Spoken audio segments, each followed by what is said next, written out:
Okay, hey art nerds, it's Mark. Welcome back to the channel. Anyways, you read the title. I know you read the title, so let's jump right into this. I don't even care. We're skipping the whole intro. Cue the music.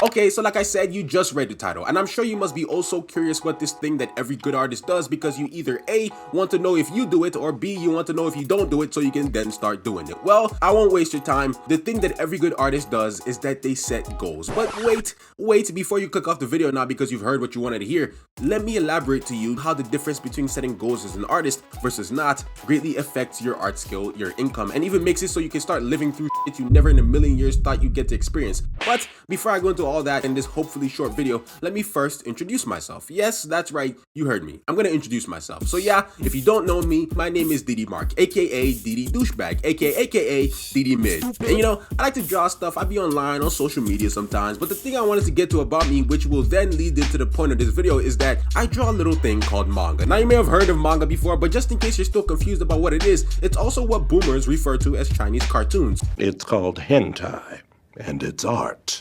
So yeah, anyways, I draw manga. Specifically, I draw a beautiful car crash of a manga titled Ruthless Render. Now, I don't say all that to plug my stuff in this video. I mean, definitely go check out Ruthless Render. But the point of this is, unlike the rest of my projects or comics that I've done prior to Ruthless Render, something is different. And that difference is, it's strangely starting to feel a little too good to be true. Like, since I started this whole Markin journey, bro, like, I'd always imagined, but deep down never thought it'd be possible to do the things that I'm doing right now. And I mean that in a very good way. Like, again, I promise I'm getting to the point, but I, Jessica Parker Mark, have a somewhat decent performing manga. Like, I mean, I release it monthly. There's a fan base that eagerly waits for every new installment every month. And when those installments drop, there's a good turnout in readers. And I've also had some meetings with the Japanese. I've been getting a good amount of offers from publishers, like some of whom would blow your mind. And again, I'm not flexing on you. I just want you to understand that I never thought I'd get to a point where I, and I mean this genuinely, feel like a legit mangaka. It sounds dumb because you could argue, well, I've always been one, but it's hard to explain it to you. You just have to live my day-to-day life to understand what I mean. It's just wild that I'm living through shit of my biggest dreams. And that word right there, dreams, that very word, I want to stop my story there, you know, because we all have dreams, and when we set plans to make those dreams a reality, at that point, the dream then turns into a goal. Now, finally, I'll get to the point of the video. When it comes to setting goals as an artist, it's important because when you have a goal set, you automatically have a road ahead of you that you now need to walk and or claw/fight to get through to get to that goal. Now, this next part is really the core of my argument here, and it's that the journey that you have to get through to achieve your goals, that's what's gonna make you grow as an artist in every way. Like, whether your goal is something relatively small, like to just learn how to draw anatomy, or even if it's something like big, like you wanna get an anime adaptation of your comic or manga or narrative JRPG romance indie video game or whatever, that journey you'd need to overcome would make you better. Not just cause you have to go through it, but the many failures you'd for sure have on the way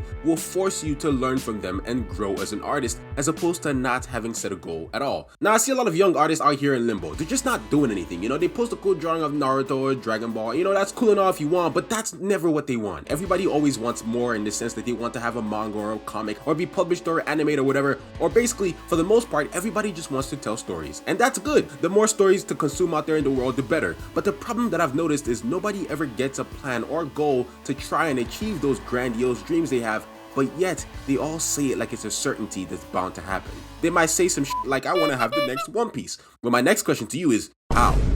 When?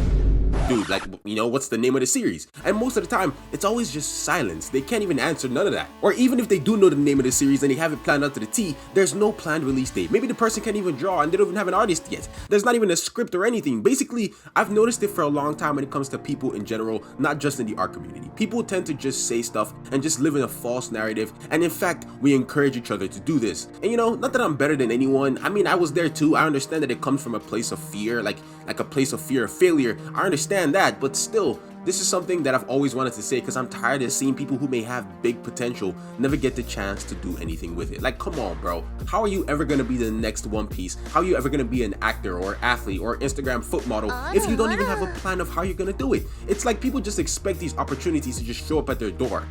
But whatever, I know I've got a group of people who deeply despise me already, so at this point, I'm just done trying to please anyone. Y'all know I care about the artist and the creative more than anything, so I'm gonna give it to you honest and I'm gonna give it to you straight. Pause.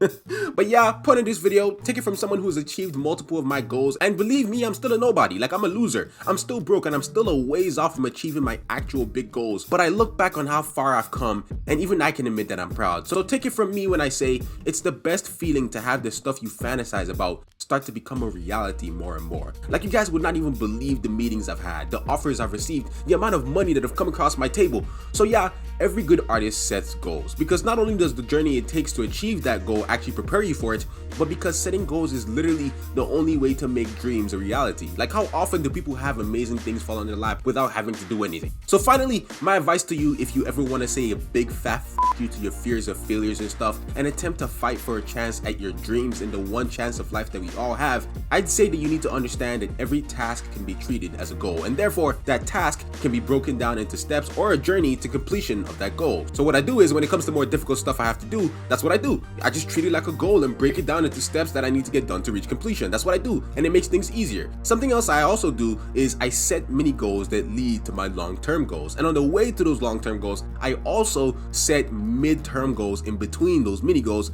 that feel like milestones for me. So that way I'm subconsciously motivating myself to keep going when I hit these mini milestones. For example, one of my mid to long-term goals was to have a popular manga. So at the start, I knew I needed a big audience to do that, and I also knew I needed to improve my art and storytelling skills. Well, knowing that, I set all the mini and midterm goals I knew I'd need to hit to achieve that big one, like hit 100 followers, like hit 10,000 followers, draw 6 one-shots, get published by a publisher, practice releasing a series monthly, etc. But yeah, if you want more in-depth details about my views on setting goals and even details of my come up and journey so far, go watch my I like the way they draw hands in JJK video, and also my how I became a pro mangaka video. But yeah, that's all I have, so yeah, I guess, bye nerds.